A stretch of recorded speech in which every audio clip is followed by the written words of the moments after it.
turning unstructured data about voice of customer into actual action, like closing that loop. This is where, I'm thinking of technology and agents, right? Like a voice of agent can pick it up via call transcript, and then you extract the metadata, so topics, intent, segment, and then you post it in Slack and then say, well, 3 recent calls flagged manufacturing buyers asking about competitor versus our differentiation. We recommend reviewing current messaging, right? That gets assigned to a product marketing manager, and then it suggests maybe a messaging tweak. And then you track the action, right? Like heard, routed, resolved, and measured. This is a workflow that we can easily automate.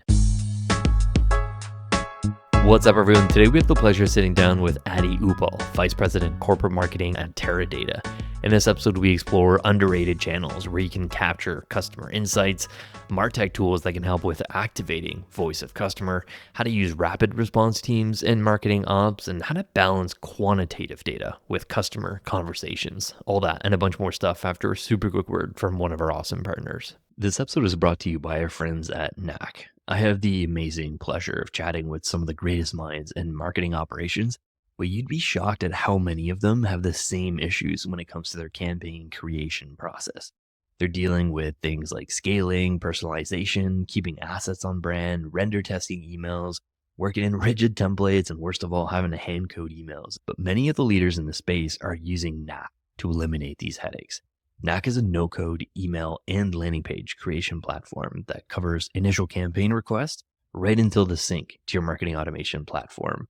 Knack improves the whole campaign creation process by bringing the building, optimization, testing, collaboration, and also translation functions all in a single spot. So you don't have to jump around and coordinate feedback between a bunch of different people or wait on developers for very simple edits. Because at the end of the day, marketing ops folks want to focus on process and efficiency. Marketers want to focus on creativity, and Knack makes sure you get both and then some. Check them out at knack.com. That's KNAK, and tell them we sent you. Addie, thank you so much for joining the show. I really appreciate your time.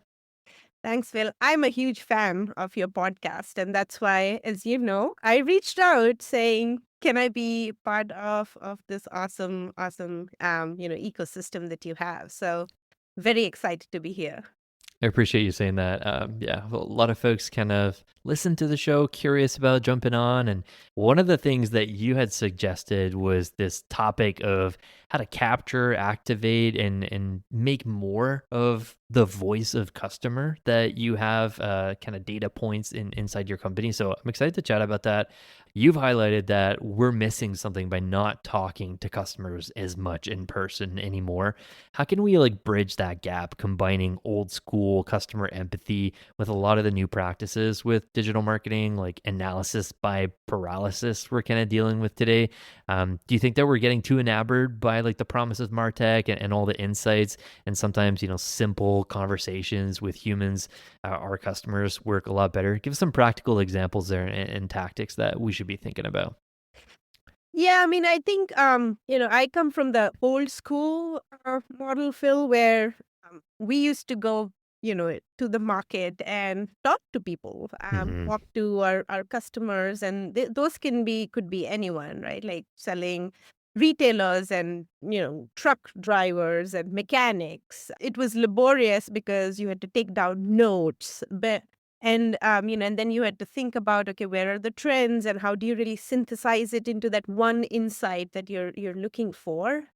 I think that now, 10, 15 years later, now that we have all this technology and you spitting out these insights, it makes you the validation piece is missing, in my view, because if you get an insight that says, well, talk to your customers about x yeah, about this because this is their pain point.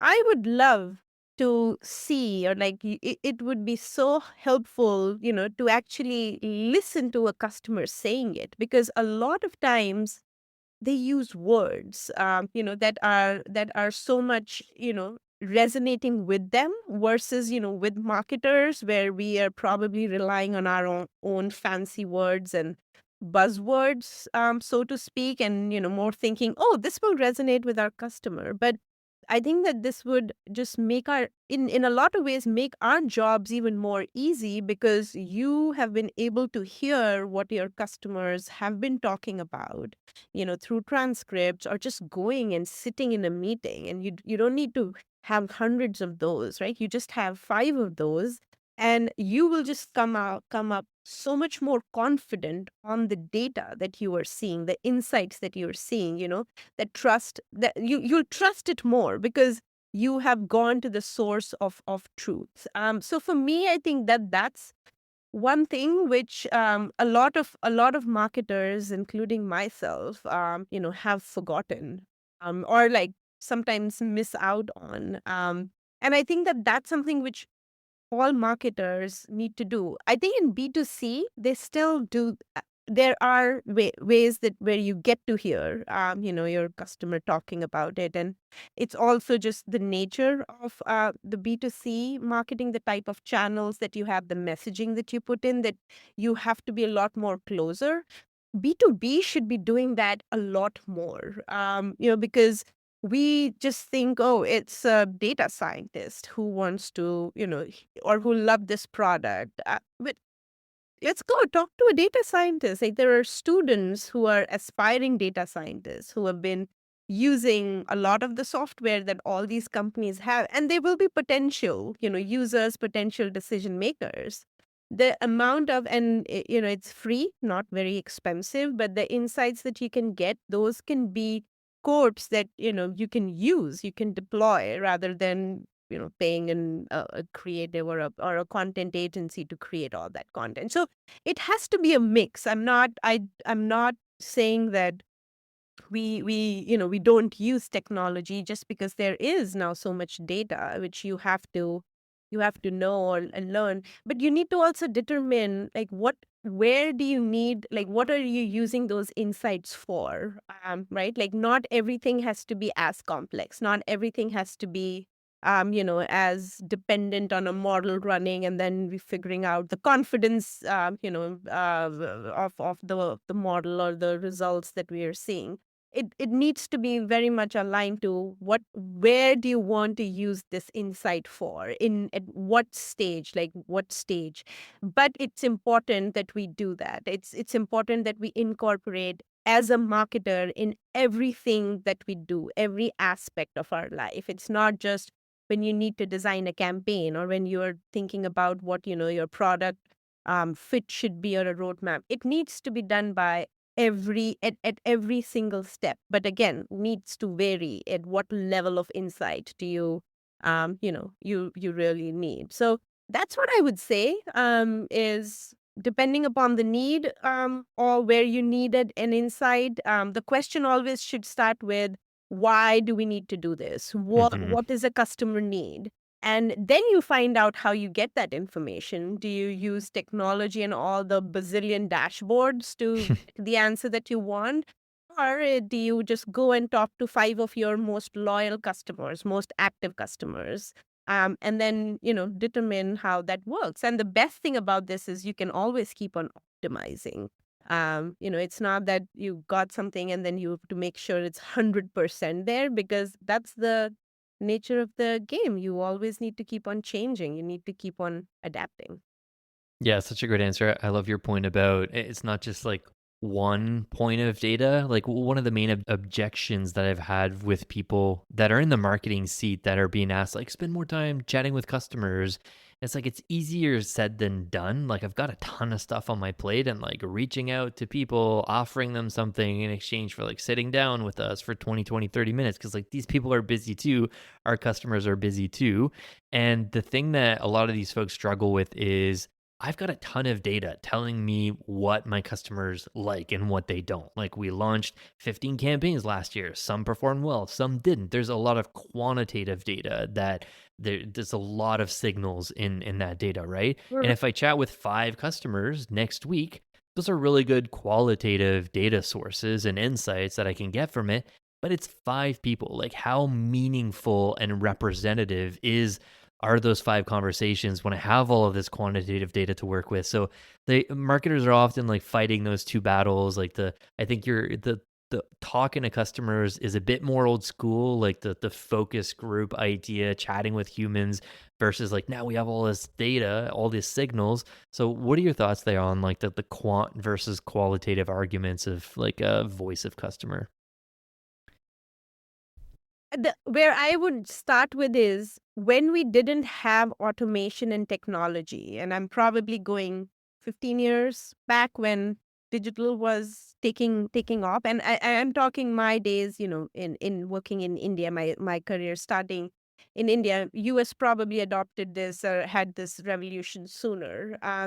But we did a pretty good job with the limited data that we had, and marketers did a pretty good job with the data that we had, in terms of talking to the to consumers, talking to customers and whoever you can find. And then there was the limited sales data or whatever, in Excel sheets we had at that time, where we were running pivot tables.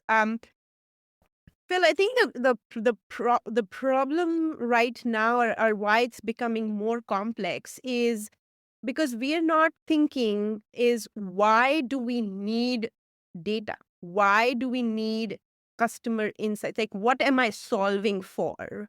Because right now, it's anything that comes to your mind, and you're like, oh, let's get data. Let's use a technology to give us answers. But back, it's how your brain, or your brain has been trained, or the work that someone needs to do, that level of deep work that a marketer needs to do, thinking about, okay, I'm doing market sizing. Why am I doing market sizing? What is it that I'm trying to do? I'm trying to launch a new product. What are the type of information that I need to answer? So there is this whole road, like a plan that you have to create. And as you go through that stages by stages, you know what the guardrails should be. Right? Like, okay, here is where I need maybe the market, I need the market sizing data and maybe the market research data. There is no need right now for us to see, okay, what keywords are people searching for, or, whatever, again, all that data that's available. So the problem, or maybe the way for us to solve for it, is really breaking down your problem into solvable, parts, and then looking at it as a shell, and saying, okay, for me to solve this, what information do I need? What are my guardrails? Because then you will get your answer as to what data you need, what, whether it's secondary data, it's primary, research data, or it's just what, we have available, third party data. What is it that I need to use? And at what point this should be enough for me to move to that next stage of solving the puzzle? And I think that's the difference, is how a marketer thinks about solving a problem. And so it should never start with, I have all these data sources, and I have, I can go talk to customers, etc. as well. But it needs to start with, what's the bigger problem that you are solving? And then you determine breaking it into smaller pieces, and then saying, okay, now what data will help me get to an answer? So I think that's how I think about it as well, because I sometimes get overwhelmed by all the Hmm. data, that we have, and all the suggestions that people have. It's like, hey, we can use this data, we can use this, sprinkler dashboard, and the keyword dashboard that we have, and all the benchmarking data. And it has to go back and say, but why do we need this? Is it the right time to look at this data? And that's, again, going back to, a lot of times we think, or we have started thinking, that technology is the solution. Technology will give us answers. We forget technology is just an enabler. Hmm. It's whether you go talk to people, whether you run it in pivot table, like in Excel sheets, like, or you have a predictive analytics dashboard that tells you what stage your customers are in the buying journey. So that's how I look at really solving for this immense amount of data, that you have. It's You have to go back to first principles. I think Yeah. that should help you a lot. Yeah. What is a use case? What are we trying to do with this? And I feel like practically speaking, maybe let's say we've got a use case that we picked, maybe it's retention, activation, whatever. But practically speaking, like what are the most effective ways you think are to capture voice of customer today or evidence of customer? Everyone does, surveys, collection surveys after they buy or after they like land on the website and they fill out a form. There's NPS surveys that a lot of customer success teams do. Where should we be listening specifically, like as marketing teams? Is it sales call recordings? Is it support tickets, social media, user communities? There's all these different sources. Once we have picked one of those use cases, are there like any underrated feedback channels or clever tactics that you've used to gather insights that others might be missing? I'm curious your thoughts there.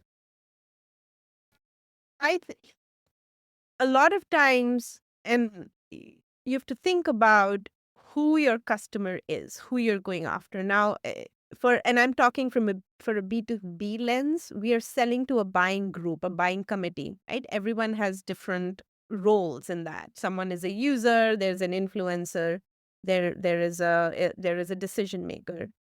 It depends on what you're learning, who you are looking to learn from. I think again, if you're looking to engage with users, people who are, using your product or who should be using your product, um, them using your product. So in product analytics, I think, or product, surveys that you get while you're using a product where, you're saying, I like this, or I don't like this, or I need more information. Great avenues for us to get some insights, because it's while they're using the product. I think that, and that just gives you, and there are different ways you can get feedback, right? Like heat maps, and themselves, like they're sharing feedback through a survey, or saying I like it, or whatever, or even the journey that they're taking. Communities, I think, are becoming this really upcoming, I want to say, channel where we should learn to get there and get more insights on what people are talking about, at Reddit, and all these community forums that you have. I think the other piece, which a lot of companies have started doing, and I don't know how much they do, but you have that option of recording, is sales recording. And especially it's also the MDR, ISR calls that you have, because it's again very much layered, right? It's a long selling process. It's like the first time that you're getting in touch of a customer, or like a potential prospect.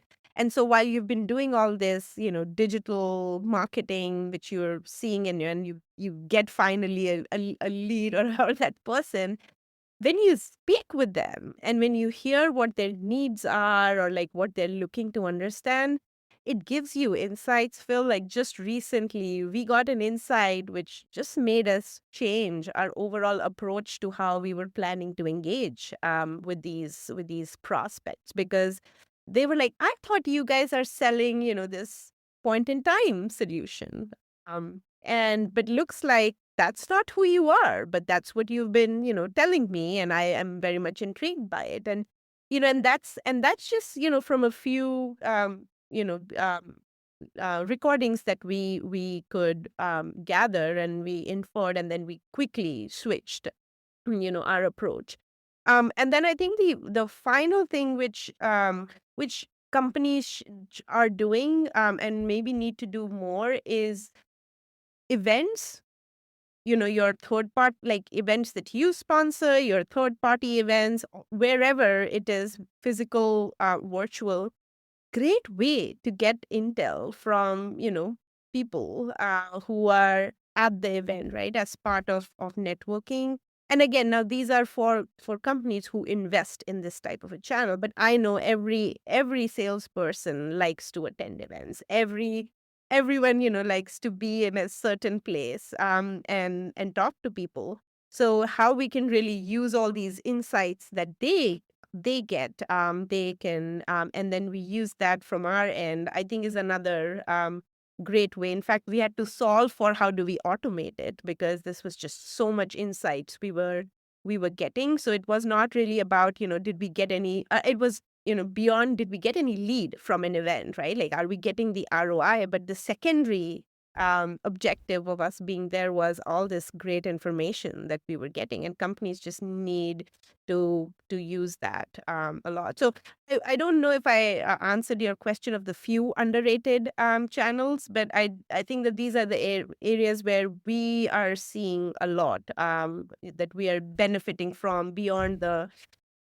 general NPS win-loss analysis. Yeah. Anything Yeah. be a lot more, dynamic, more real time, where the person is in actual, right, a mode without knowing that they're providing feedback, Mm. because then it just changes the whole game, in my view.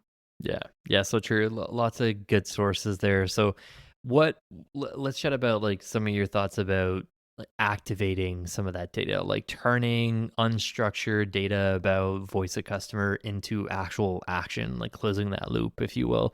I know AI is perfect use case for making sense and figuring out ways of automating unstructured data that we get from some of these conversations at events, or some of them are recording, right? Things like auto tagging themes and extracting customer quotes from call transcripts. A lot of people love using Gong for sales calls, Mm. and you can like push those insights into Slack. Certain team members are updating persona docs that you have. Maybe they live inside GPT, or updating onboarding flows also, or customer emails, feeding that into the data science models that you have for propensity models, and processing all of that data. What other ideas come to mind? Like, how can we automate the component of, all right, we have a use case that we picked, we have a bunch of data points that are unstructured. How do we put that into action? What are your thoughts there? So I think you have to. So here is the interesting thing, and we probably should talk about it, because I'm looking a lot into AI and how do I use AI agents as an example to automate the voice of customer, right? And it's not just in marketing, but I would say across all the business functions, because everyone is getting customer feedback. I think it starts with, so you have to think about, like, what's the function that we're trying to automate.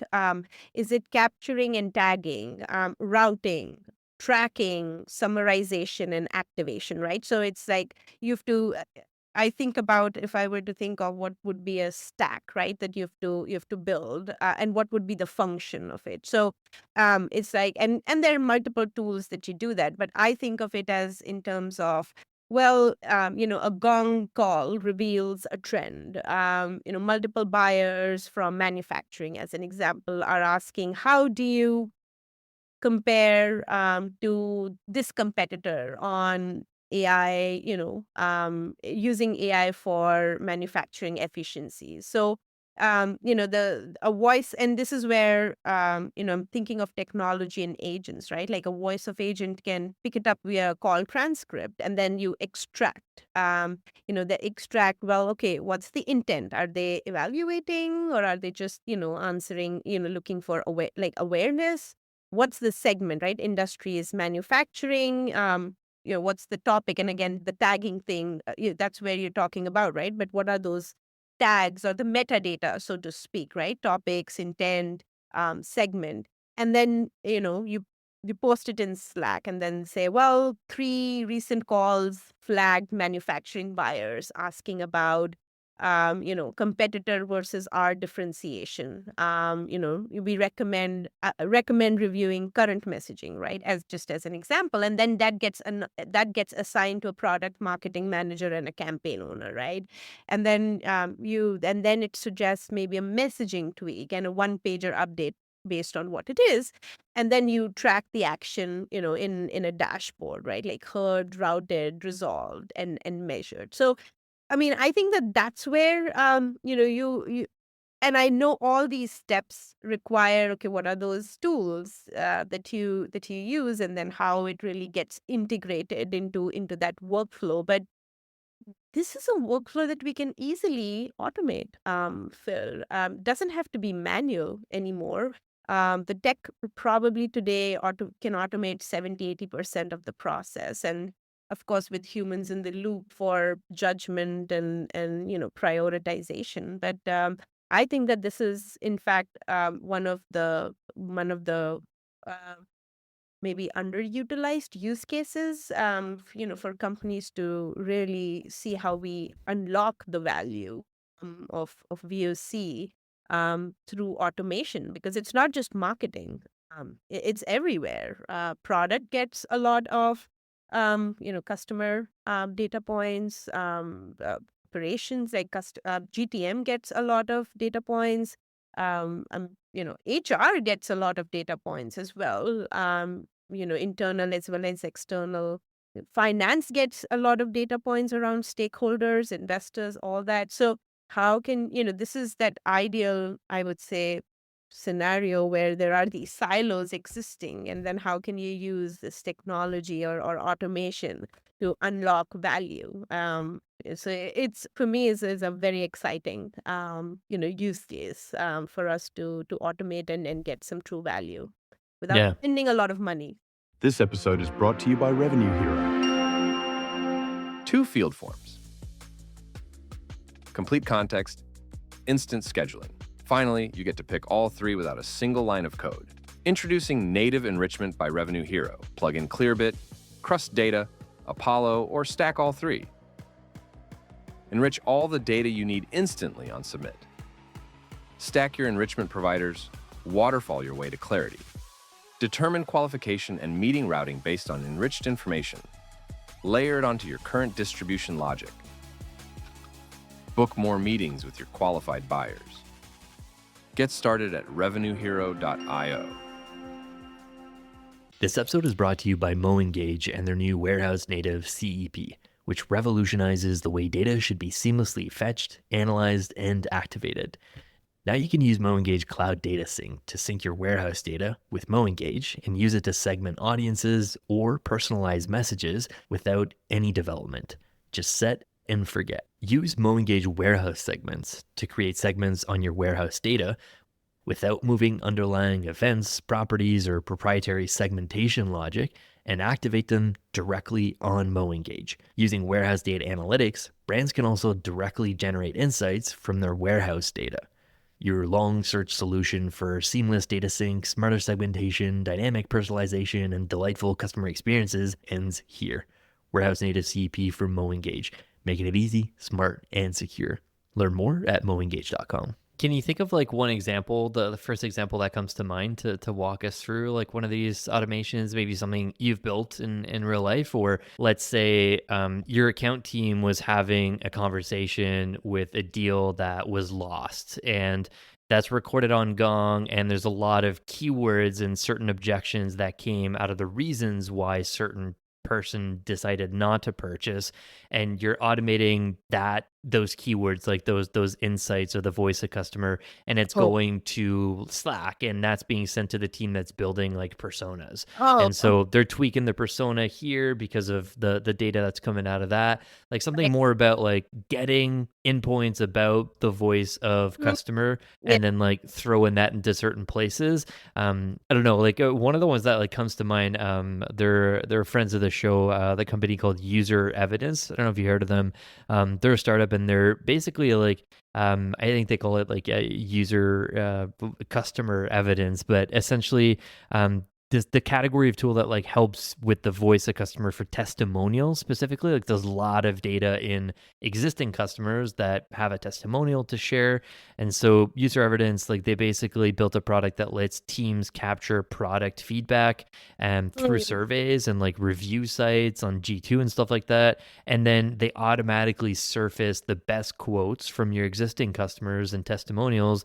And it turns that into like on brand marketing assets that are ready to be Oh, used on like social channels. You can put them on the website. They can be pushed to like other tools in your stack. Are there like other use cases oh, like that or okay. tools that come to Got mind? Oh, yeah, got it. We actually, you have been using Bright Edge, and their Bright Edge is the SEO platform. Their AI tool, which basically is helping us automate content briefings, which was earlier very much manual process where you get all these, you have to get into the platform and look at the keywords, the specific, L1, L2, L3 keywords, and then, use, okay, now what type of content we should be creating. So, but what we have now, and we're using a lot of this and being able to churn out a lot more content on our website is really looking bright edge, looking at what the market is suggesting, the keywords, the insights that you're seeing, their intent topics, what are strategies, what is the consumption happening on our website, as an example. And then really using this as a way for them to churn out some content briefings around specific, topics and categories. So that's something that we're using at this time, and then we put it in our workflow from a content QA standpoint, which we are working to say how can we integrate that briefing into our our Microsoft Copilot for us to even come up with an article which can then just be pushed into our CMS. That's something which is work in progress. But that's something which we are using, a lot, which is combining what our web data is, combining, what Bright Edge is seeing from their research, and then using that to recommend content and content briefings from there. The other one which we have done and used is Sixth Sense predictive model. So we implemented Sixth Sense a few years ago, and we really we built this predictive model where we could see where accounts are in what buying stage, and more importantly, where are the accounts within our ICP who we were not even aware. This whole thing about the dark funnel, because that was a problem, is we were just, you were limited to going after an X number of accounts. And the data was suggesting, well, what about these additional accounts? Because they are your lookalikes, right? And within your ICP.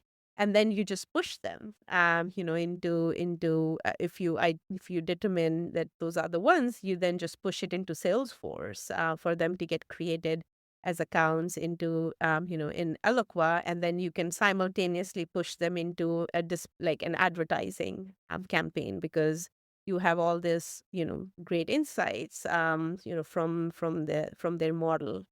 So we have been using, we use that. We have now moved away and we built an internal predictive engine model, which we are again using the same way. But Sixth Sense actually, has a very good use case, which we implemented, and we got a lot of increase in efficiencies. But then also a lot in terms of the opportunities that we were missing out from an activation standpoint. Very cool. Two cool examples there. Yeah, I feel like different teams are part of the company's growth flywheel, right? Like this idea of rapid response, like responding quickly to customer needs, market needs as they're kind of shifting, needs to be part of a team's operating model. I know ops folks think about that a lot. In your voice of customer piece that you wrote on Forbes, you recommended setting up this like rapid response team to tackle feedback quickly. I really like that idea. Like, what does a rapid response process look like on the ground for marketing tech teams, marketing ops teams? There needs to be like this rapid response process across all ops teams in an organization, right? Like marketing ops, sales ops, customer success ops, rev ops in that case. It could be as simple as like setting up team channels or inquiries. Curious about your take there. Like, walk us through that. Yeah, so we, again, like you said this, right? Start simple. For us, it's a Teams channel where we, and again, so for us it's our field marketing team, our digital team, our ISR MDRs, field A's, they're for depending upon the segment, they're on one Teams channel, and what we use that as a way is to really triage when customer inquiries, as an example. So you get something on the website, or there's a webinar that was happening, LinkedIn Live. and someone messaged, I'm looking for XYZ information. I cannot find it here. Can you share more? So that just went into our rapid response or our Teams channel, right? And we like, okay, hey, we have this response. Who should be acting on it?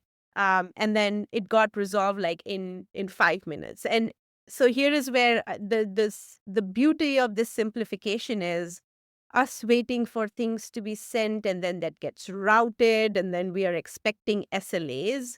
These rapid response teams can just give you those aha moments, that those customer delights, because when we say that we need to do real time or near real time activations or feedback, this is what we're talking about, right? Like our historical way of thinking is someone submits a form and it gets routed, and someone is then you wait for a day, and then if someone doesn't respond, you reach out to the ISR. That should all go away. It needs to be done in a way that the moment, and again, maybe there is steering to it, right? Like the severity of what the question is or the inquiry is, but then you ensure that you are acting on it like a rapid response team, even if it is as simple as, let me connect you to XYZ, because this is something that we don't know, right? Here is the expert. Or someone needs an RFP. Actually, we even get all these inquiries about, as an example, employer verification. Right. And so this is something that we have just been able to solve for like in less than an hour, because it's one channel, it's one place where everyone comes in, and we determine what the type of request is, and you solve for it. And we need that, I think, across every business function. But then that brings the complexity of, well, how do you then share all this great, information or rapid response that's happening across teams? And again, this is where I feel like AI can be a great way for this orchestration to work beautifully. But for me, like that's a simple use case without any major automation AI use case of rapid response. It's just everything we manage through a Teams channel, and it happens beautifully, and there is accountability because these people know that they're responsible for XYZ or for a specific part of the business. So it needs to start simple, like it needs Hmm. to start simple, but it needs to start. Yeah, you mentioned the cultural piece there and the collaboration piece. Can you think of like cultural programs that you've implemented to keep teams aligned with like the reality of customers, like customer problems of the day, things like internal newsletters or just like meetings that you have internally that are outside of like those teams channels or even like KPI incentives that are tied to customer satisfaction? I feel like everything being proposed is, something that like it starts with like a digital program, customer initiative, or new logo campaign. Like it needs to start with why, like what is the customer insight? Do you agree with that? What are your thoughts there? Absolutely. And I think that there are different ways, like you said, I have and I have been pushing for it as a culture change, at least in marketing, is every brief, or however every brief, every proposal that you're bringing in needs to start with a customer insight. Why is this? What is the customer needing here? Why are you proposing this? What problem for the customer is this going to solve for? And I'll tell you, Phil, it's difficult, because it's like you're changing the DNA of a company, of a team. But these are, and this needs to, you need to think of it as tops down. Is you have to build that discipline, in how you operate, and you do the same, walking in every like in letting them know how you approach at solving problems. But it needs to, so for us, every meeting, every proposal has to start with a why. Like what is a customer insight that is driving this? The other thing which for us has been very effective in our organization is we have this stand up. So for us, we call it the Digital Customer Experience Council, but it's a monthly cross-functional meeting that we have, which is attended by product, by CX, by marketing, by GTM teams, where we share, what we are working on, but more from a customer standpoint, right? So, well, there is a customer unification program going on in the product team, as an example. So that just gives us more information, like I might like in marketing to really think of, okay, what are they doing? How can we cross pollinate? Are there areas of integration or efficiencies we can bring in? We're right now, so that's the type of I think way that is helping at least people understand how do you really share these customer themes and this competitive information that someone else is using for their own needs, but then how we can incorporate it in our competitive takeout campaign, as an example. So like that I think is another excellent way in an organization as you're building, that culture of how you do it. And then that's the other thing which we're getting to is that the every meeting, like every strategy deck, everything that we do needs to start with the slide, like needs to like slide word doc needs to start with a customer insight. Like that's the other thing. It's again, like I said, takes time, but these are few things, and it should be at every level, right? Like it should be even at a CEO, at the CEO level, is you need to show that you are breathing, like you live and breathe, customer sentiment. And that's how I think that these customer obsessed companies get built. These customer obsessed cultures get created, and just it's easier said than done. And therefore, Yeah. a lot of companies and executives say we are customer obsessed and customer first. You need to really wonder, is that Yeah. truly the case? Yeah, I'm curious to ask you about the difference between B2B and B2C, because you've had experience in both B2C, like at Castrol, dealing with consumers and dealers, and now you're in B2B at Teradata, more like enterprise side of the world. How does voice of the customer differ between both industries? Like, are B2B companies doing enough to really listen to customers, or can they learn more from like the scrappy B2C tactics that you've kind of used in the past? They're different in terms of their maturity, right? Like B2C we talk about is often anecdotal, messy, but it's fast. And B2B is often formalized, right? But it's slow, and it's risk. I sometimes feel it's also risk averse, right? Like I would not now dream of just picking up a phone and calling a customer to say, "Can I speak with you about this?" We just you do that for we did that when we were selling, like Pepsi, or when I was selling engine oil. But I also think like I think B2C does a really good job of like guerrilla listening, ride-alongs and store visits and social scraping, and B2B is a lot about structured listening, all the customer advisory boards and the win-loss and the QBRs.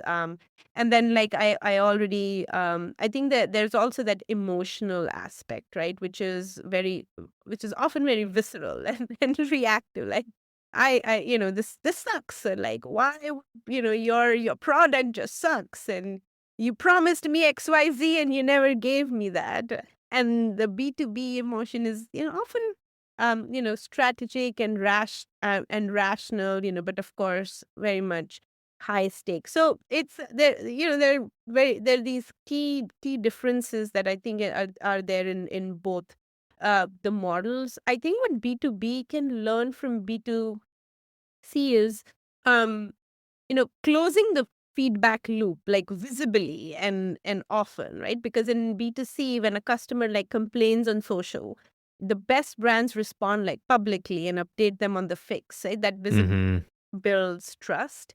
Um, in B2B, I do wonder, like, feedback probably goes into a black hole unless it's, like a top 10 out of, so we have to Yeah. fix that. We'll make sure to put that on the product roadmap, and we'll tell our product team about that. And you're like, no, you won't. But thanks for pretending to. Right, exactly. So I think that B2B should be adopting a lot of visible, like, we heard you moments across channels, right? Showing that feedback from a ticket or a QBR, whatever that was, drove real action.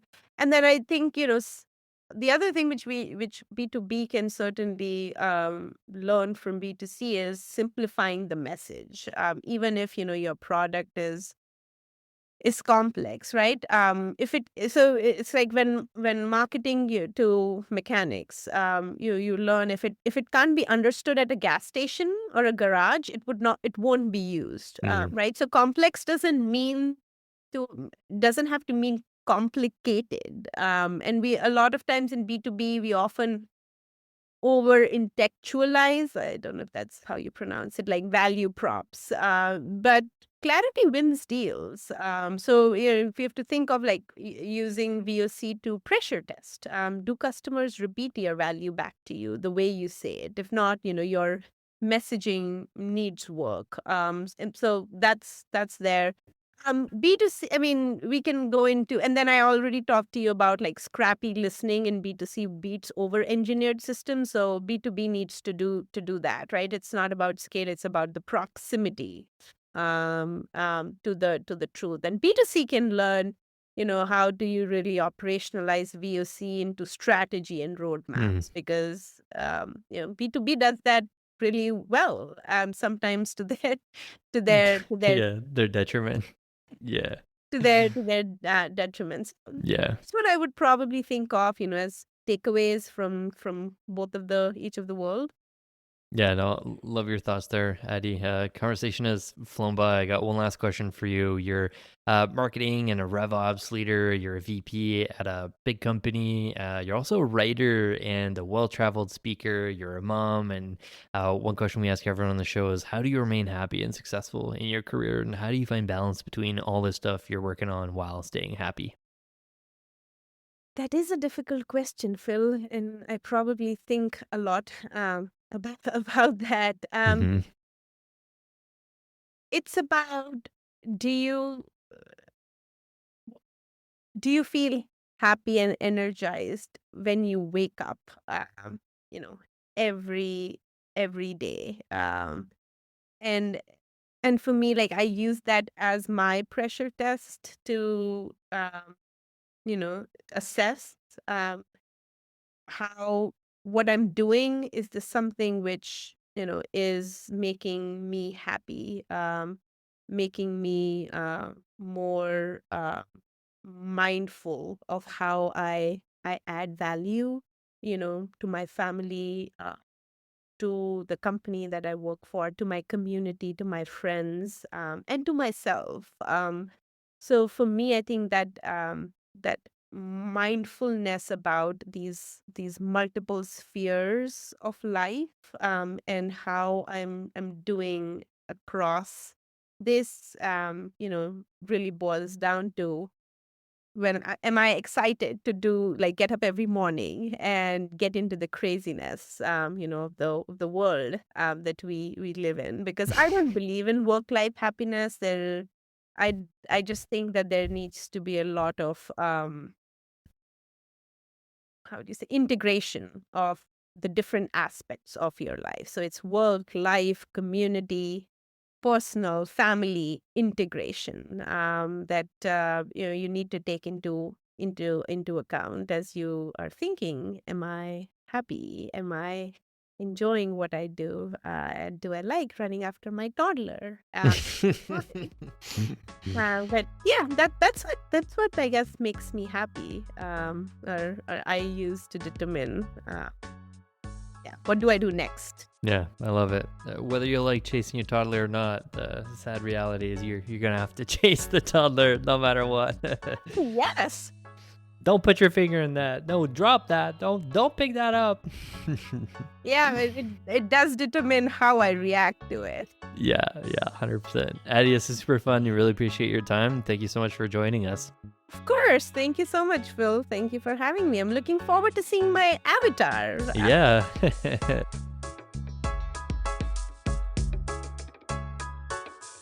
The #1 conference for marketing ops and revenue ops professionals is back again this year. Block off your calendars from October 27th to the 29th in Anaheim, California. Grab your tickets at mopsapalooza.com while you enjoy some of the highlights from last year. This event is legit. Mopsapalooza is different because it's a practitioner's event. Everybody learns from each other. It's not a bunch of sales pitches. This is the users community. This year, we had over 300 submissions to speak. The sessions were selected and voted on by every single one of you. Marketing ops isn't just marketing. It's about so much more than that.